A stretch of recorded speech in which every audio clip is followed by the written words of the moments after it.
Hello, ladies and gentlemen. My name is Kurt. Welcome back to Farlands or Busts.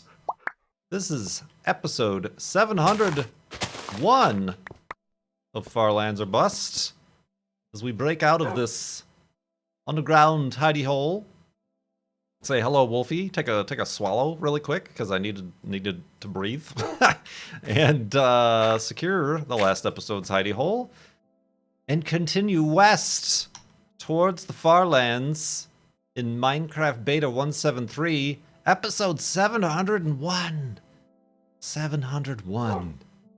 Did I say for Thursday, August 9th, 2018? Well, now I did. That's the date that this episode's coming out. This one being recorded live on Twitch as well. And I do appreciate all the kind comments on episode 700. Congratulating the milestone of achievement and a green music disc. We found a green music disc. I've yet to hear back from anybody on whether or not this is the first green music disc. I said disc that we found in the game. It can't be. It can't be. Mustn't have. The golden ones we avoid. If there's a spawner with a golden record, we just leave it and all the items in the spawner, because we do not want to be cursed. But the green one, we must have seen a green one before, and just been like, oh, another record. And because I thought you couldn't make record players in this version of the game, I just didn't care about them. But apparently, I've been told, I've not confirmed myself, but I've been told that you can, indeed, make a record player in Minecraft Beta 173. So we're gonna have to try that at some point.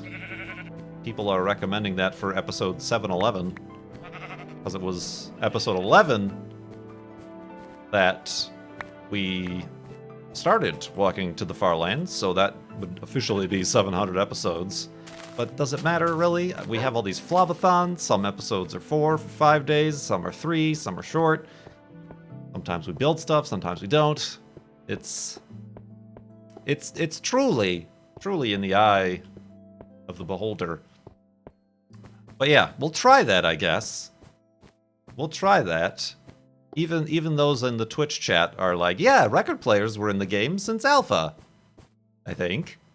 So nobody has actually confirmed nor denied such things as these. But to the best of my knowledge, the recipe probably remains the same, which is like making a chest but with a diamond in the middle. So we would have to get a diamond, which I'm not particularly excited about. The ability to go mine a diamond, because that's the only way you can get diamonds here. Indeed. Indeed. You know what I am particularly excited about in Farlands or Bust? Episode 700 was the first episode that I edited and rendered in Adobe Premiere on this here new computer. I have always, in the past, taken it to my old computer, my old Windows 7 computer, and done the Sony Vegas thing, just because that's where I had all my flob templates and intros and outros, and I would just throw in the footage and say render, and it would take a good hour 45, oh god, don't drown, hour 45 to render a 40-ish minute 1080p 30 frames per second video, which I was fine with because it was the only thing I was rendering on, and that, that's one of the reasons I got this second computer, is that I could continue streaming or gaming while rendering things on the other one. But I decided, since Farlands or Bust was the last set of videos I was rendering on the old computer in Sony Vegas, I'm like, you know what? Let's try. So I tried, and I think I succeeded, because that last episode went up without a hitch, and it only took 35 minutes. To render, as opposed to an hour 45 or whatever, like I said, it was in Sony Vegas. So much nicer. So much nicer. Probably looks nicer, too. It took a little bit of time figuring out how to make the Farlands or bust pop pop. That was kind of tough to do. And they don't really... Maybe they do. Maybe they do have, like, templates that I can import that with instead of actually creating it right there in the timeline. Alternately, it's probably possible to do some sort of fancy overlay title screen in After Effects. But slow down now. We're just sort of, kind of, not really getting a grasp on Adobe Premiere. We're not going to throw After Effects into the loop, I say. But, yeah. That's good. So now I'm wondering, what the heck do I have this old computer for? I literally don't do anything else on it. I have the Adobe products subscription that I have on this new computer. I'm making my thumbnails on this new computer. The only thing I do on the old computer is my bookkeeping. With Microsoft Money 2002. Oh man, that I need to replace. That can't be secure anymore. It's a Windows XP program. But are there any good... I don't want to use Quicken or any Intuit software because they're jerks. Are there good bookkeeping? I essentially use it just as a checkbook, really. I don't connect to any of my banks or credit cards or anything. I just manually input my expenses and my income, and then I balance it, and it has a nice little balancing interface. And it has... The thing I'm gonna be sad about moving away from that program is that I've been doing that for like the past... Oh, I don't know... 15 years, so it has like 15 years of my financial history, and I can look all the way back to when I had money. Oh man, and when rent was only $800 a month. But yeah, that is how that cookie crumbles. So yeah, that's some interesting news as far as the production and behind the scenes of Farlands is concerned. Granted, I don't really make videos for YouTube anymore specifically, but all like the live stream VODs and Wreckfest for Breakfast, all that stuff I've been doing in Premiere.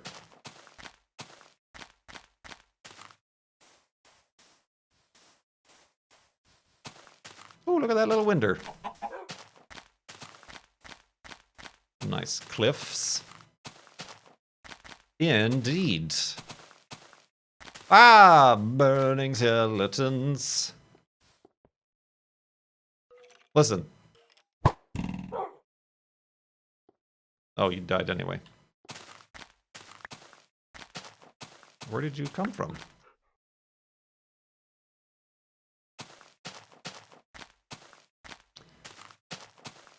So yeah, that is that. Also, good news, everyone. The carburetor did Wolfie just take some damage? The carburetor install on the 77 Corolla. I guess I don't want to call it complete, but it's connected and it runs and look at this. Distractions. And it doesn't leak any fuel anymore. And the idle on the engine, this whole kit and caboodles, replacing the carburetor on the 77 Corolla, was because it would not stay alive under 1500 RPM with the stock carburetor and all the other random junk it had on it. And it was annoying and confusing. And it must have been one of the last Toyota Corollas to still have its stock carburetor. So I got a Weber. I got a Weber carburetor to replace it. And over the past month have slowly been attaching it when I realize I don't have this tool or that part, or don't know how this works, or that screw and this hose.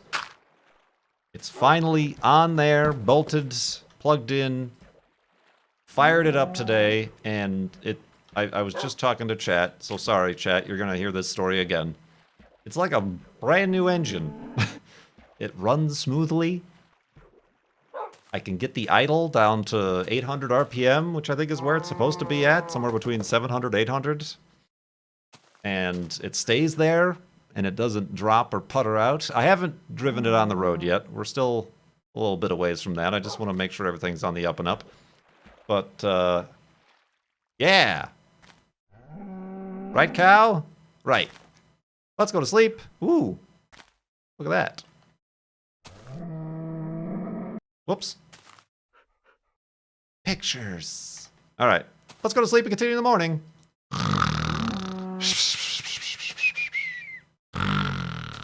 And awakeness. Moo to you too, sir. Moo to you too. So yeah, that was very relieving. As you know, I was getting mighty frustrated with the Corolla, and it is a far more positive experience. I was never expecting or really wanting a project car. Like I said, if you've followed me for any length of time for the past 7 years, you know that I've talked about getting a classic, quote-unquote, fun car from time to time, and that I really wasn't looking for like a restoration project or a project. I was looking for a driver, something I could just get out and drive, and as little problems came up, I would address them and learn about the car and stuff. So getting the Corolla was that, except this one problem was a little bit more major than I was anticipating.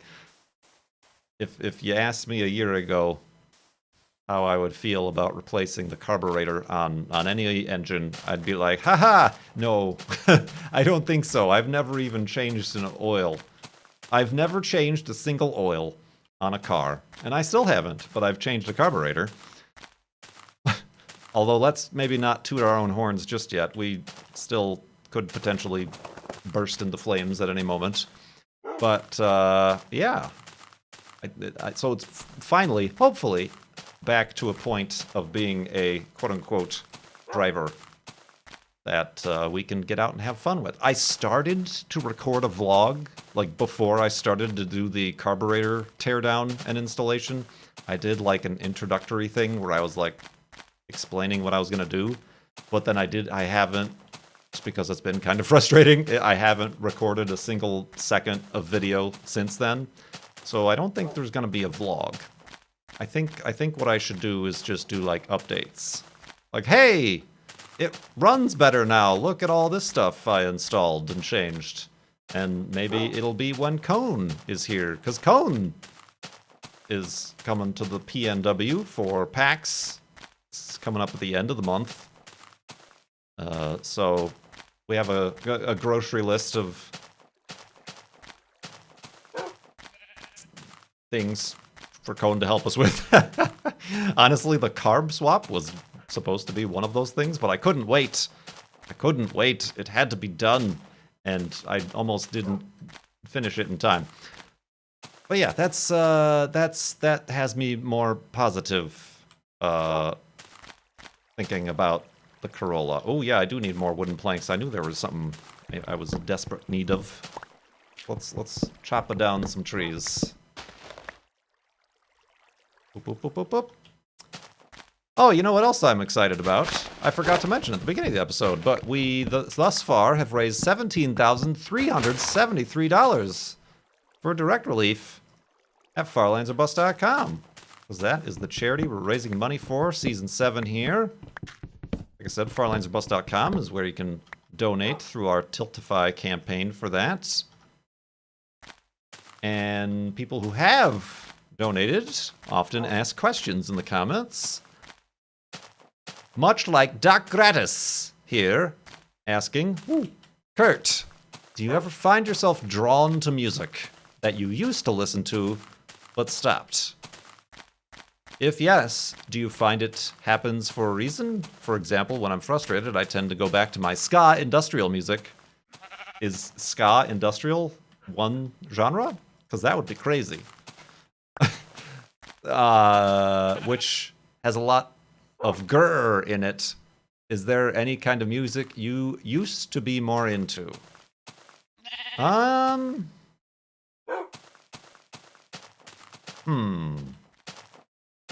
Sorry, I'm distracted once again. We've got a nice series of crazy craggy mountains we've come across for the majority of this episode, so I'm just taking some time to explore and appreciate them.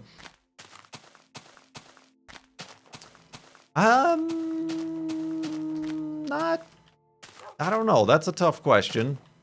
Oh, neat. Oop. Perfect timing. I don't know which one I'm going to be able to use for my thumbnail. Yeah, I mean, that's tough. I used to listen to a lot of sad music. But, yeah, you know, whatever you want to classify grunge as, or just, like, slow. Not emo music. We're talking about 90s, not 2000s. And every once in a while, but yeah, it is definitely, it is associated with like a mood or something. But I don't think my tastes have changed specifically too much. Cue the music, yes? I like delicate piano music, like we're listening to right now. Whoop, that ain't gonna work.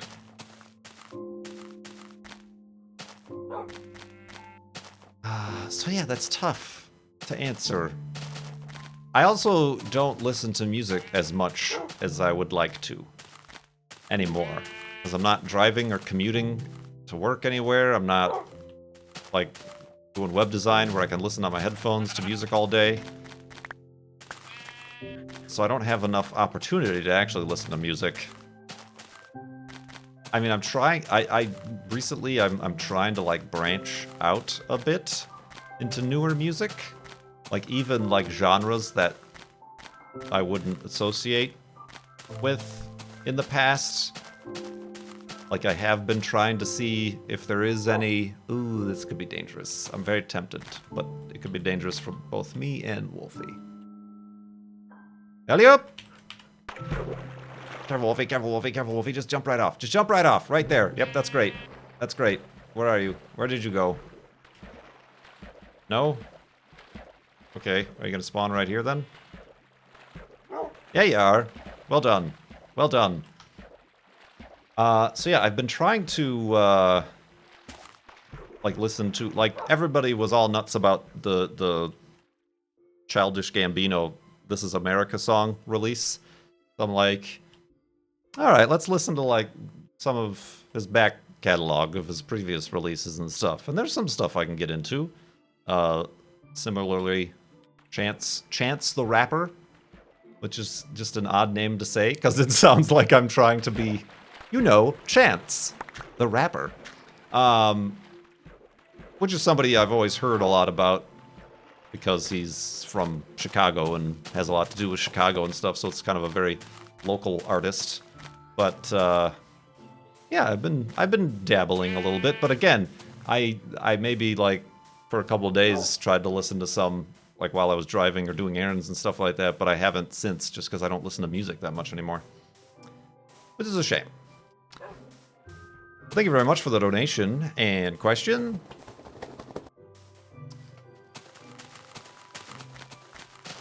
A related question from J-Ball. What is your opinion? Excuse me, let's try that again. And a related question from J-Ball. What is your opinion on the bidet? On the bidet? I'm not on the bidet right now. So I don't have any opinions on bidets. About bidets, though, have you ever used one? If not, have you ever felt the mounting social pressure to try it? I'm sorry, is there mounting social pressure where you live? I've never used a bidet. I'm pretty sure I've stayed in hotels where next to the actual toilet there's like a sink toilet, but that just kind of grosses me out. I don't think I would like it. I'm very particular about that situation and cleanliness. Right down to like, I've found a type of toilet paper that I like and it works. So I'm not buying anything else. Even if it's on sale, I'm not trying this, that, or some Charmin this, that, or whatever, because it's going to be different and weird and I hate it. And I'm not into squirting water where the sun don't shine. So I don't think that is gonna be anything it's not really something you can try either. It's not like something you can test drive. You either got it or you don't. And I don't want it either. So I'm unaware of this mounting social change and pressure to get with the water pressure. Under pressure. Is that what that song was about? So, but yeah, no, I haven't, and I'm probably not going to. I'm probably not going to. We've got a question in chat. What about Squatty Potties? That, hey, speaking of which, that one, the Airbnb in Seattle had a Squatty Potty, and it's just in the way, is what it is. And those have. Let's go to sleep. Let's sleep on it. Sleep on the Squatty Potty. No, that's gross. And continue in the morning.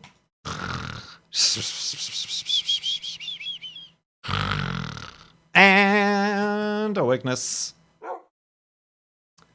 The Squatty Potty is a sham, is what I have to say. Biologically, scientifically, and other words, there's no advantage to the Squatty Potty. I follow a lot of scientists on the Twitters and on the internet, and there was, at one point, a thorough debunking, if I can call it that, of any sort of whatever they purport there to be, some sort of muscular something that goes on in the different positions of your legs, and there's like there's bunkitude, I say. So the Squatty Potty, oh, you guys are just hanging out. Thought you'd be a spawner. That's a shame. So yeah, no Squatty Potties, no Squirty Potties. We're just sticking with the normal potties. Thank you very much. Ooh, a bridge. Speaking of Chicago, speaking of places that smell like toilets, it's funny because it does.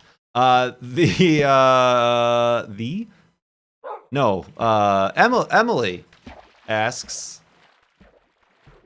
do you have a favorite movie that is set in Chicago, like Ferris Bueller's Day Off or The Blues Brothers? Both are good movies, but I'm gonna have to say The Dark Knight, which I realize isn't set plot-wise in Chicago, but it is filmed in and very prominently features the city of Chicago. And it's a good movie. And it's weird because the first one, the Batman rises. He rises. No, he begins. Batman Begins was also filmed in Chicago, but they heavily edited the city to look like Gotham. Like, almost to the degree it kind of looked like the old Tim Burton Bat. You know, it was very that Art Deco kind of grungy sort of thing. It's barely recognizable as Chicago. Whereas The Dark Knight, like, they didn't change anything. Like, oh, he's standing on the Sears Tower, or oh, that's Lower Wacker Drive, or whatever. The city kind of becomes a character, and it's not generic, which unfortunately they didn't film. I mean, there's a lot of things wrong with the third film, but they didn't film it in Chicago either. So you lose all, it just like lost all of that, which was unfortunate. It was like almost a bunch of cities. Didn't they like film it in Philadelphia or something? But then they had a lot of aerial shots of New York, and it was very confusing. It was very confusing. But yeah, I'll go with The Dark Knight. There's the Blues Brothers, there's Ferris Bueller and other films set in Chicago. Road to Perdition, if you're looking at like the classic 20s, 30s Chicago. But I'll have to go with The Dark Knight. Because I'm cool like that. So yeah, thank you very much for that question. Let's see here. ADF asks, I've been boating for a while. Let's make sure Wolfie will spawn. Yep. And we're good. He's done it. Whoop. ADF asks, or says, I dreamt that your Minecraft character died. Well, that's interesting that you're having dreams about Farlands or Busts. I don't know that I do, even. I dreamt that your Minecraft character died. If you did die, would Wolfie still be paired to you? Would he still follow you, or does that bond break? I think he does, but I'm not sure with he would teleport back if the distance is too far. Like, say we're super far right now away from my last bed, which would spawn me. I'm not sure if Wolfie would teleport that distance, or if he would just be kind of roaming free in this area until I got close enough, and then he would teleport to me. I don't know the game mechanics behind that, so I'm not sure. I don't think the bond would break, though. So yeah, I think that would be fine.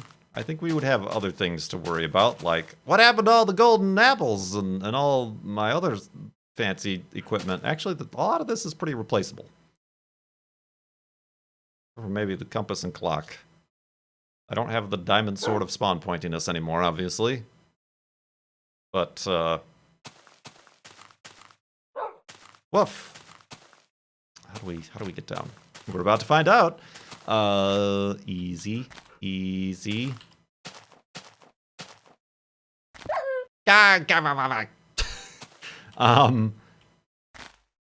ADF continues to ask morbid questions.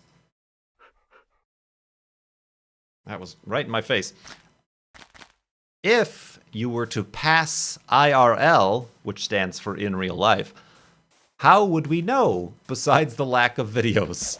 Well, how do people on YouTube not know that I'm alive still already? Since clearly they're not, the vast majority of who used to watch aren't watching, right? So, I don't know. I have friends in the internet circles who I'm pretty sure would be able to inform of such things as these. But that's not really something we want to think about, is it? Not really. There's things and ways, I'm sure. It's not really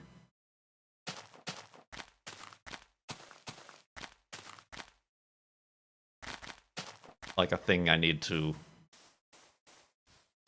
account for at this juncture, I don't think. But I appreciate your donation and your concern. Luke asks, how much would I need to donate for you to eat one of the golden apples? How about... What's 50,000 minus 17,000? What is that number? We've already been over how bad I am at math. This should be an easy thing for me to do, but it's not. That is 20, 30, 20, 30, 30, 7, 3, 33, 32,638 dollars. Right? Does that get us to 50,000 right away? Because I think I did say that maybe at the next F3 monument I should eat one of these golden apples, or else we're finding them at such a rate that by the end of the series I'm going to be just have an inventory full of golden apples. 32,625. Thank you, Stinus. Thank you very much. Oh, somebody must have donated, because the number I have is 17,373. So there we go. We're at 17,375.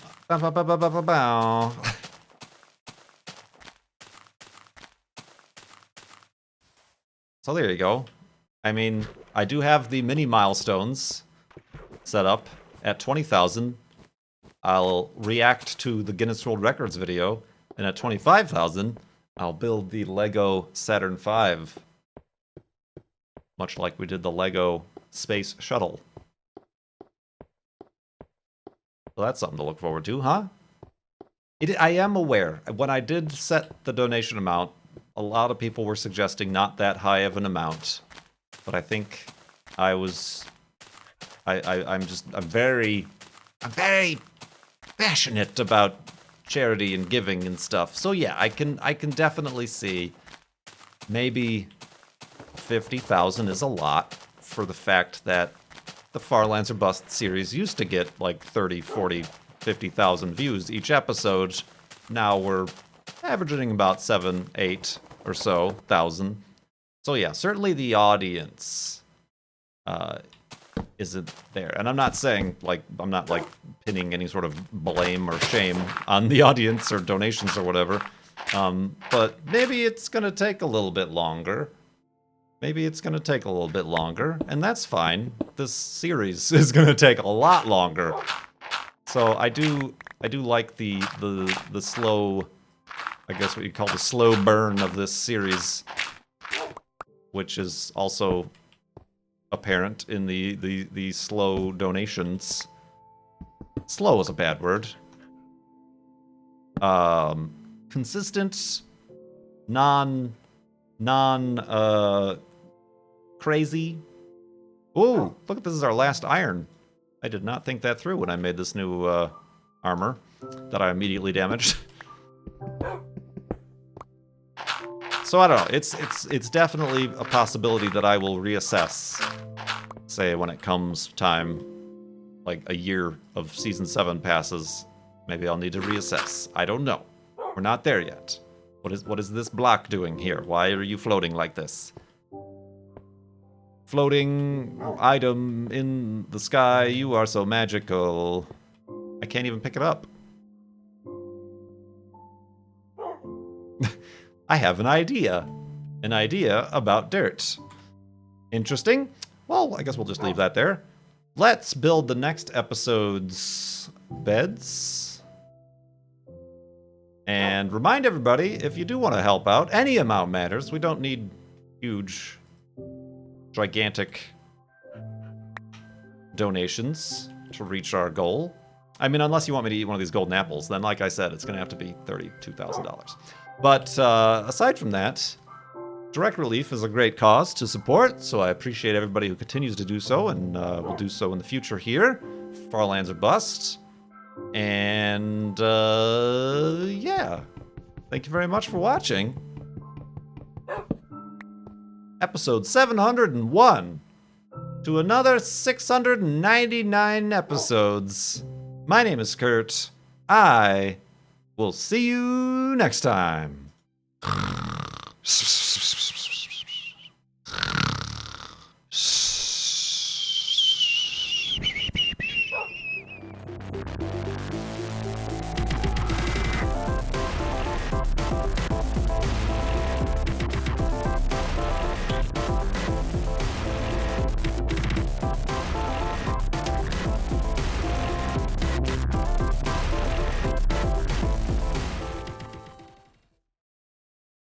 Squirting water where the sun don't shine.